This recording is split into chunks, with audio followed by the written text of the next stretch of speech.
এই চন্দ্র যদি তুলা রাশিতে থাকে, মানে লগ্ন স্থানে থাকে, তাহলেও সে ঘরে বসে চাকরির সুযোগ পাবে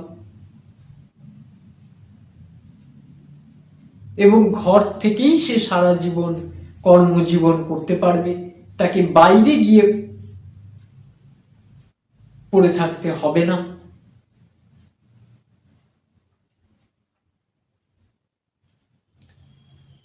শুক্র যদি কর্কট রাশিতে থাকে, চন্দ্র যুক্ত হয়ে থাকে, শুক্র চন্দ্র যোগ আবার অনেক সময় ডিস্টার্ব করে, কিন্তু চাকরি ভিত্তিক জীবনে এটা সাহায্য করবে।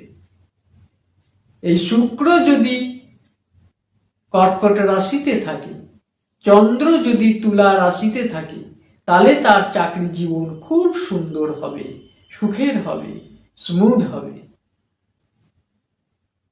চন্দ্র যদি মকর রাশিতে থাকে, কর্মক্ষেত্রের অধিপতি গ্রহ যদি তুলা লগ্নের গৃহস্থানে এসে বসে, সুখস্থানে এসে বসে,